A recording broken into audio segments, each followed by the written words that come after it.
So again, there's another autism that I don't think I've explained fully. This does go back to my gambling career. So in lockdown, there was no football on, obviously, other than the Belarusian league. Belarusian league was on, yeah. They kept that going. Vitebsk, great. They have a really communist inspired. It's great. And a little bit of they kept it going in Serbia for a little while. They did, until the cup final was like a mass COVID infection Spread. event. Oh, yeah. So they quit after that. Yeah. So they kept it going for a little while. It was like Cheltenham, the last 2020 Yeah. Cheltenham. Yeah. It was just the worst possible thing you could like. Well, the one thing that happened with the pandemic is I was in England because 1312 was being released, and it was my first book. And I'm a freelancer. I've didn't have any contacts in journalism or publishing, so I kind of built it all myself. And this was like my first book with Penguin. It was fucking like the big moment. And they had like thousands of copies of the book printed up to go into W.H. Smith's. And so I was like, it's going to be there. It's going to be one of those books that you come through, like those kind of drug lord books. So and be like, oh, this is it. This is like, I've kind of made it. This is, waiting for it. And literally the day I get, like the day it comes out is the day everything shuts down. Oh. Every bookshop in the world, every airport in the world. And to this day, I still don't know where those books are. Oh, really? So I think there's a partridge pulping somewhere. They're in my house. You found them cheap on eBay. Yeah. Somebody found boxes James, of them. come round. And you pull off your top and there's a tattoo of it. Like, the pandemic kind of like just absolutely that was it. It was kind of So it was all right in the end. Literally like the one thing that could have scuppered all of that. Is a global pandemic, or me being cancelled for something really fucking horrible. But luckily that. But even then, you'd get the backlash audience. It's literally that. Yeah, you would. Yeah, it's good marketing. Yeah. Well, is it? Nothing worse. One thing worse than being talked about is not being talked about. Exactly. Right? So, there you go. But the team. So there was that for a bit. And then it hits summer, and we're going, right, I'm inside all the time, fucking nothing to do. And it's whatever month it was. But then I found Japanese football. The Japanese league, 1 and 2, is the greatest viewing experience. I only knew Nagoya Grand Passate because of Arsene Wenger. Oh, and Lineker. Oh, and Lineker played. Yeah. I didn't know that. No, but I fell in love, goes back to my now defunct gambling career. Thank you, Matthew. Gamban. If you want to not do your bollocks and have a life and be able to function, because I was incapable, download Gamban and sort your fucking life out. That's brilliant, by the way. Just clip that. Just clip that segue. By the way, I've been to Nagoya Stadium. I remember. Oh yeah. But not to see Grand Passate. I went. The Club World Cup was out there when it was like a. Oh, when it was the non-fucking corporate one. And it was Hiroshima versus Al Ahly from Cairo, and I was with the Al Ahly Ultras. That's so mad. From Egypt, and they travelled over, and I mean, I can't really talk about the best story about that. There was just one that was amazing, but we went to Nagoya, and Nagoya is just my favourite city in Japan. Yeah. And Tokyo's just massive. It's really... Yeah, I went earlier this year to Tokyo, Osaka, and I told him I was going, and he was like, can you just go down 2 hours out of your way? get me a shirt? And yes. I didn't make it. Mito Hollyhock. Yeah. I want to... But the reason I do like them, I'm sorry, Matthew, but Mito Hollyhock. Mito Hollyhock, who got promoted for the first time. Oh, they did. They got over the line. Champions up the fucking Dragons because they were miles ahead, weren't they? And then we were 14 points clear at one point. It's not we until we see the tattoo. No, it's gonna after it's coming. No, it's the off season. Still got time to get it, as I promised I would do. I was bargaining when we were on a 5-game losing streak. If you get promoted, I'll get a tattoo, Mito. Come on, don't lose to them. But yeah, champions. $5,000 in a month I won. I blew it off, yeah. But every single time was a Mito Hollyhock, either 96 Summit equaliser or 93rd minute winner. And I went forever. And then I found out, really weirdly, in ex-industrials part of Japan, nobody goes there because it's shit. And they've got the biggest Kashima Antlers is up the road, big rivals, bigger team up the road. Huge team, yeah. This is very parallel. Where are they now? So they got promoted to J League, into the Prem. So next season Yeah, Barkley San. So what's Nagoya like? Is it like Nagoya, Kyoto? I think I'd Kyoto, but it's like kind of it's a smaller city. So I just found I think also it might be because it was my first experience in Japan. So we all went and met in Nagoya. So we got to Tokyo, then went to Nagoya, and it was a smaller, much more self-contained, explorable place. Like Tokyo's really quite intimidating. Yeah, and it's a bit like Paris. Like you don't really ever know whether you're in the right place in Paris. Like you don't really. You always feel like, Which arrondissement am I in it? I'm not going to do it. I'm not going to say this. You thought about an accent and nearly Really thought about like Uwe Lagar, but I'm just going to do it in an Essex accent instead. But it's like you always feel like the party somewhere else, and it's a bit like that with Tokyo. It's beautiful, but there's a disconnection to it. Whereas just rolling, I think maybe also because I was rolling around with some really good Egyptian friends. We were a very odd bunch to be rolling around Nagoya when it was snowing during this game, and we went to the football, and then Al Ahly won that game as well. So with Mohamed Abu Treka, I think he even scored in that game. Yeah, the Egyptian, the legend, which Egyptian is in legend. When Friday Comes. Yeah, many stories. Yeah, many. There you go. But the amount of advertising we've done, I think, is this is good. This just beautiful, beautiful, compact, and it was just something that that's 15 years ago now. Okay, you're going to make me sad. Yeah, recalling this. Yeah, but before the Club World Cup sold out. Yeah, when it was a real tournament. But as we've done as I've just done some accidental pro bookie propaganda, I did blow all of that money, and I'm now deeply in debt. But don't gamble.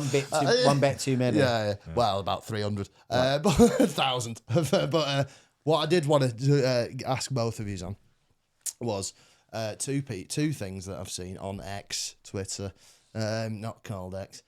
Rainbet is and then these cunts, right? Yeah, that's a crypto casino. So there's the two horsemen as well of the other, as we talked about social media, and two other horsemen of the football apocalypse, as well as Thatcher and everyone else, is Fabrizio Romano, I feel, and rainbet.com.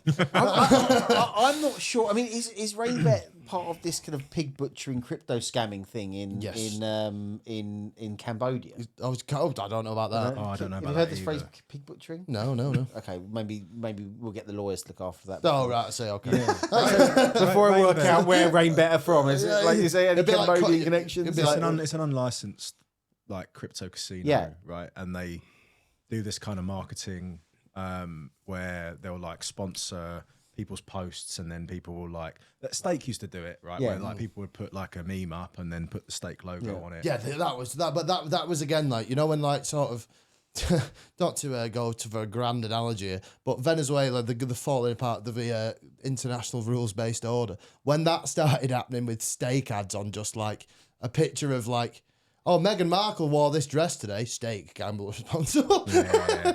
So like, this is the one insane. that got them was the clip of Bonnie Blue at Nottingham Trent, and that had a Stake logo on it. And I don't know if Stake even knew that one of the kind of people that were doing the marketing for them was using the Bonnie Blue clip, but that got complained about, and then Stake withdrew from the British market, but they're still sponsoring Everton. So we effectively have an illegal gambling site being sponsored in the Premier League. It's because it's the shop window, innit? It's the like, where was it? It might have been Wolves, it might have been Palace. It was someone who had a Premier League team anyway that had like a sponsor it was a betting site that you could only get on in like Macau and stuff like that. Yeah. But you should still have a license to advertise. If you want to advertise in Britain, sponsor any Premier League team or whatever, you have to still have a license, even if it's through a white label. And Stake just basically withdrew from the white label arrangement that they had, I think with TGP Europe or something. And nevertheless, they're just advertising. The advertising of illegal gambling has been permitted. Yeah, no one's done anything about it. It's just this kind of like Emperor's New Clothes moment. So like Philippe Auclair's done really, with Josimar, they do loads of great stuff on this, on the white labels and everything. Yeah. It's just a lot of like really dodgy people. Well, like people using like the Premier League as a kind of shop window. But even you get like even sort of the story of you know, where Tony Bloom, who's like, it's because he's so like the fucking he's this air of shrewdness. His horses do tend to win. But like he sponsored like Hearts. I thought was like this great fucking feel good stuff. They've come out and oh no, it's Tony Bloom. Yeah. So. Yeah. I mean, and then but like the multi-club ownership of like USG and Belgium, and he owns loads of online casinos as well. Tony Bloom, right? And that's people say, oh, he's a poker player. I mean, that was what he used to do. He's made most of his money with online casinos and with white labeling them and like all that kind of stuff. So there's so much gambling money in football, and you know, Denise Coates obviously owns Stoke, Bet365. It's just I think it's so inextricably linked now. But what we can do is we can stop the illegal sites advertising in Britain, but we don't seem to care about that.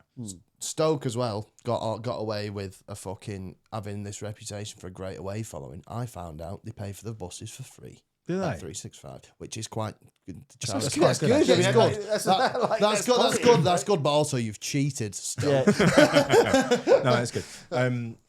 So I just think the Premier League has become so powerful as an entity that lobbies government to protect the gambling industry. But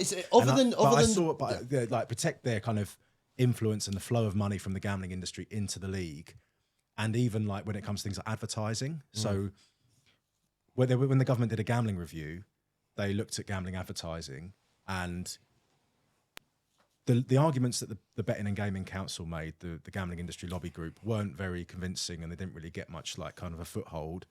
But the thing that the government was worried about was the broadcasters, the media, Premier League, professional sports. That was the reason they didn't do anything about gambling ads, and that's why you ended up with this kind of self-regulation, which is coming in next year, where they can't have the logo on the front of the shirt, the gambling logo, but they can still have it on the sleeves and or around the pitch. I think you'll start seeing some very interesting like silk cut type, like when they cut. But I think though as well though, like again, this might happen in 20 years, right? I don't know, but like I was there for, again, nerdery for autisminess for F1. Which is an undeniably Tory sport, but I'm allowed one. It's all right, it's fine. Let me have one. Dan lacrosse. Yeah. And yeah, I do like to go and play polo with, you know. But like Marlboro sponsoring Ferrari, right? Yeah. And I think that may have been an influence on my when I went to go to start smoking. That like when I got about 10 years old, I went, which brand should I go for? Maybe Marlboro. Yeah. What I'm saying is in like 20 years, are we going to have, if there's nothing done about it, are we going to have like an even worse generation of fucking gambling addiction? There is, I mean, if you look at, in Europe. Oh, do you remember fucking Unibet sponsored whatever? But other European countries are, they're famously, you get English clubs go and play European matches in France. They have to cover up all their gambling logos. So there are, and even like it used to be beer sponsors as well, didn't it? When Liverpool had Carlsberg and they had to Everton Chang, iconic kit. But so alcohol sponsorship and so alcohol sponsorship is going to go the same way as cigarette sponsorship, and it's socialism. Gambling is already being dealt with. The main problem is that the as much as like it doesn't really make sense if you look at the revenue. Okay, broadcasters are absolutely dependent on this money. Football clubs don't really. Like, there are other avenues to get that. That is prime advertising real estate. We had an analysis done in the gambling review, and it was like about 4% of the Premier League and Championship overall spend on like wages and transfers. Like 4% of that is the amount that gambling companies put in contribute. Basically. What's that compared to other industries though? Like other advertisers, is it double what other advertisers, or is it on a par with what other advertising industries are putting into football? Because that would be the interesting statistic. It's actually so you've got the big clubs who don't tend to take the gambling because they can get massive corporations to spend way more, but at the lower end of the league and in the Championship, like the non-Premier League teams, I think the gambling sponsors will pay more than what they would otherwise get. That's the difference. Yeah. But it's actually football clubs that spend what they earn. If they don't get Well, as much from the sponsor, they'll just spend less.